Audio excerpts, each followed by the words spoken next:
Dinaya sa exam, kinutya at pinagtawanan. Lahat ng yan ay naranasan ng matalinong estudyanteng si Rafael dahil naiinggit sa kanya ang salbahing kaklase na si Nico. Ngunit sa paglipas ng maraming taon, habang inaanunsyo ng prinsipal na magsasara ng pribadong eskwelahan dahil sa pagkalugi, isang mayamang negosyanteng dumating at sinabing balak nitong bilhin ang buong eskwelahan.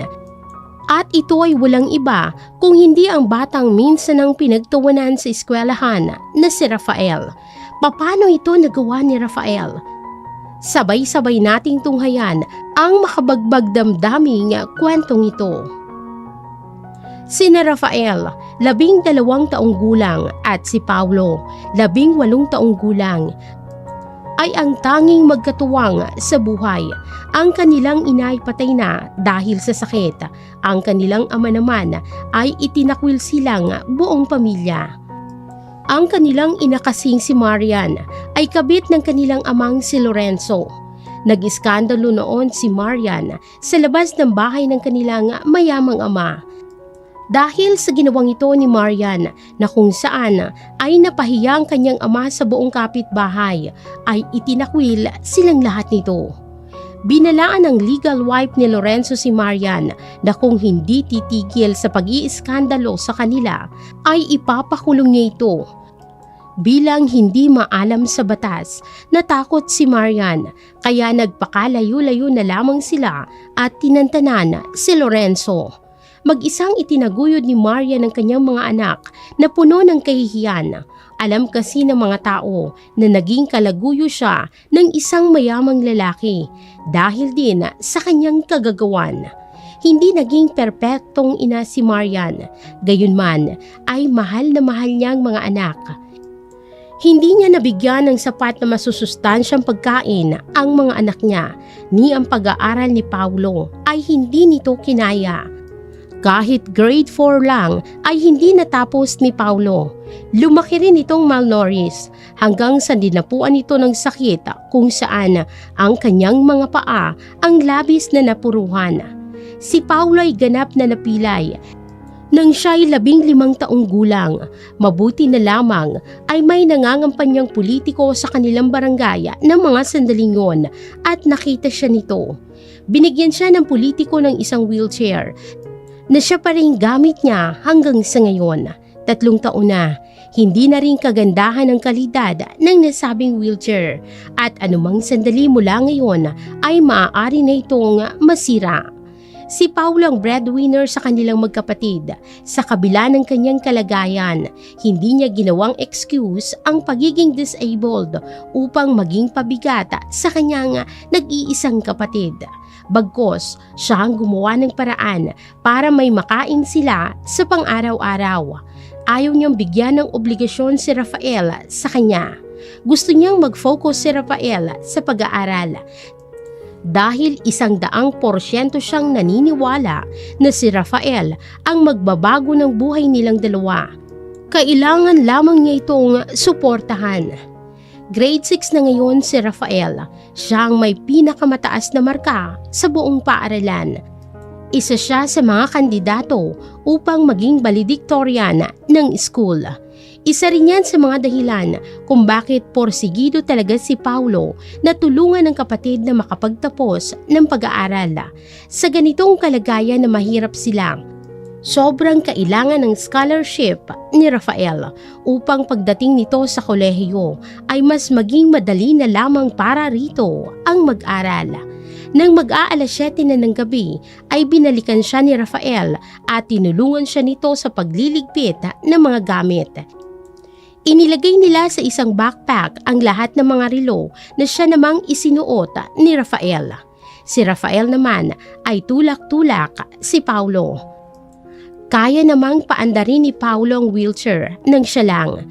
Ginagawa niya ito kapag wala si Rafael sa tabi niya. Gayunman, kapag naroon si Rafael ay paborito na siya nitong itulak. Gabi na at pauwi na sila.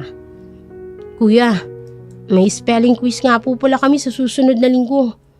Kung sino po sa amin ang makakakuha ng pinakamataas na marka, Siya pong ipambabato ng school namin sa susunod na district spelling bee. Makakalaban po niyang iba't ibang school dito po sa Iloilo.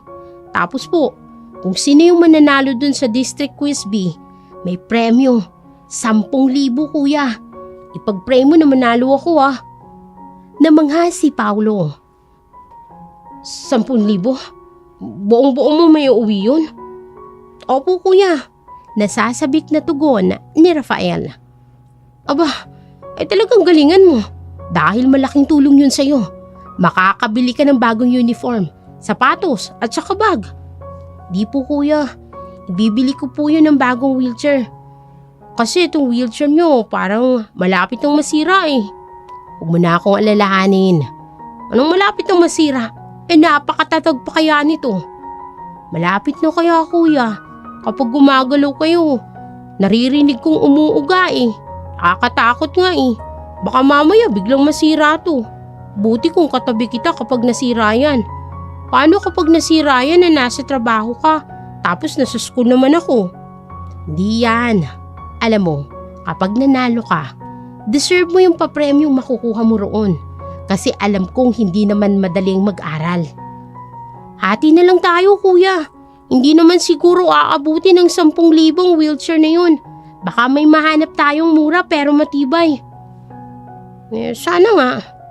Pero teka, wag muna natin pag-usapan ng papremyo. Dahil hindi ka pa nga nananalo. Nagtawanan na lamang sila sa ilalim ng mabituing kalangitan. Kinabukasan ay pumasok sa school si Rafael. Kaagad siyang nagtungo sa kanyang upuan. Hindi pa siya nagtatagal sa pag-upo ay nilapitan siya ng dalawa niyang kaibigan na sina Ruro at Michael. Kaidaran lamang niya ang mga ito. Rafael, alam mo ba? Si Nico'y pinagkakalat niya sa mga kaklase niya. Napilay raw ang kuya mo. Sumbong naman ni Michael. Si Nico ay dati nilang kaklase noong nakaraang taon, ngunit nalaglag ito mula sa pagiging Section 1 ay napunta sa pagiging Section 10 dahil palagi itong napapaaway. Matalinong bata naman si Nico, sadyang pasaway lang talaga. Masama talaga ang ugali ng Nico na yan. Naaasar na saad ni Rafael. Para kasing dinudurog ang puso niya sa tuwing pinagtatawanan ang kanyang kuya. Kaya nga, suma-suma ng ugali. Alam mo naman kung sino. Bungal nga ang ngipin nun Sabi naman ni Ruro. Kaya mo na lang, Rafael. Gusto ko lang yung asarin. Kasi alam niyo makakalabang kanya sa quiz bee sa susunod na linggo. Bakit? Siya ba ang pambato ng section nila? Oo, siya rin ang top 1 sa section nila. Hindi mo ba nakita dun sa bulletin board? Hindi ko na tinitingnan yun kasi palaging maraming tao. Alam mo naman, matalino rin talagang bungal na yun Masama lang talaga ang ugali. Akala siguro niya maluloko niya ako. Baka gusto niya akong asarin hanggang sa masapa ko siya. Para kapag nasapa ko siya, baka masuspend ako ng ilang araw at hindi na ako makakapag-quiz bee. Alam ko na yung ugali niyang ganyan. Saad pa ni Rafael. Oo, siguradong ganun nga ang plano niya. Kapag nakita ka niya sa labas mamaya at asarin ka, huwag mo na lang siyang pakinggan. Segunda naman ni Ruro. Matapos noon ay nagsimula na ang klase. Mataimtim na nakinig sa klase si Rafael habang ang kanyang mga seatmates na sina Ruro at Michael ay nagkwekwentuhan. Ang problema ay pinapagitnaan ni Ruro at Michael si Rafael. Binato ng guro si Ruro at Michael ng maliit na chalk dahil sa kanilang pagkukwentuhan sa gitna ng klase. Ruro, Michael, baka naman gusto niyong i-share ang pinagkukwentuhan niyo sa buong klase. Sabi ng guro. Natahimik ang dalawang bata. O ano? Bakit natahimik kayo? Dito kayo sa harap at pakikinggan namin yung kwentuhan ninyo. Galit na saad naman ng guro. Kayo kasi ang ingay nyo Bulong naman na sermon ni Rafael. Diyan pa talaga kayo magkukwentuhan? Pinapagitnaan nyo pa talagang future valedictorian ng school. Rafael, Gusto mo bang lumipat dito sa harapan? Para naman makapag-focus ka. Ay yung mga tropa mo. Parang yan pa talagang hadlang para bumagsak ka sa spelling quiz sa susunod na linggo. Hindi na po, teacher. Pagsasabihan ko na lang po sila. Okay, sige. Ikaw ang bahala. Hoy, kayong dalawa ha? Isang warning na yan ha? Huwag nyo nang hintaying umabot sa dalawa. Palalabasin ko talaga kayo sa klase ko. Matapos ang subject na yon ay lunchtime na nila. Sabay-sabay silang kumain sa kantin. Suma talaga ng ugali ni Teacher Joy sa atin, oh. Pero kapag si Rafael ang kinakausap niya, sobrang bait niya. Plastic naman, oo. Saad ni Ruro, sabay kagata sa kanyang baong sandwich. Ang tigas kasi ng ulo niyo eh. Sabi na nga huwag kayong mag-uusap kapag nagtuturo siya. Sabi naman ni Rafael na hindi kukonsintihin ang mga pasaway na kaibigan. Kapag ako talaga yumaman, hindi ko babalikan yung Teacher Joy na yan. Kay Sir Philip na lang ako kasi ang bait nyo. Dapat kasi marunong din kayong makinig. Mabait naman si Teacher Joy pero kailangan lang talaga niya maging stricto. Kasi kung hindi, naku, aabusuin siya ng mga estudyante. Parang kayo. Alam mo ikaw talaga, parang hindi ka kaibigan. Dapat kami ang pinagtatanggol mo kasi kaibigan mo kami. Reklamo ni Michael. Ang tunay na kaibigan, hindi kinukonsinti ang mali ng kaibigan. Sabi na lamang ni Rafael, ngunit tinawanan lamang siya ng dalawa. Ikaw, parang napakatanda mo na. Tumatawang sabi naman ni Michael. Yun na lang ang laging sinasabi sa akin ng kuya ko eh. Biglang dumating si Nico at kasama nito ang isang kaibigan na pareho niya ring bully na si Jack. Hoy, ang kuya mo! Ang kuya mong pilay! Pagsabat ni Nico, nadala ang isang tray kung saan nakalagay ang pagkain na binili nito sa counter. Biglang naduwag at naitikom ang bibig ni na Michael at Ruro. Kahit kasi panay ang panlilibak nila kay Nico, sa harap ni Rafael ay hindi nila ito kayang labanan sapagkat natatakot sila rito. Medyo may kalakihan kasi ang pangangatawan ni Nico, samantalang ang dalawang kaibigan ni Rafael ay maliliit. Maliit din si Rafael, ang kaso ay wala itong inuurungang laban. Dahil laki sa kahirapan, ay sanay siya sa iba't ibang uri ng sakit ng katawan, lalo na noong nabubuhay pa ang kanyang ina. Nababanas naman si Rafael ay pilit niyang naging mahinahon dahil nga alam niya ang plano ng kanyang katunggali sa spelling bee. O ano, di ka makapagsalita. Kasi totoo namang pila yung kuya mo. Na namamali mo sa bangketa. Nadaanan nga namin siya ng mama ko nung isang araw eh. Nagmamakaawa sa mga tao na bumili ng peking relo. Awang-awa nga si mama sa kanya eh. Kaya yun, nagbigay na lang ng 100. Sabi ni Nico na tumatawa kasama ang kaibigan nitong si Jack. Tumahimik ka ah. Hindi namumulubi si kuya. Kahit na may kapansanan siya, nagsisikap siyang magtrabaho. Para lang mabuhay kami ng patas at marangal. Sigaw naman ni Rafael. Talaga ba? Ano yung nakita namin ni mama? Itinataas niya yung kamay niya sa mga dumadaang tao na para bang namamalimos. Sabi niya pa nga, Ate, kuya, bili na po kayo ng relo. Pangkain lang namin ng kapatid ko. Sige na po. Oh, hindi ba namamalimos yun?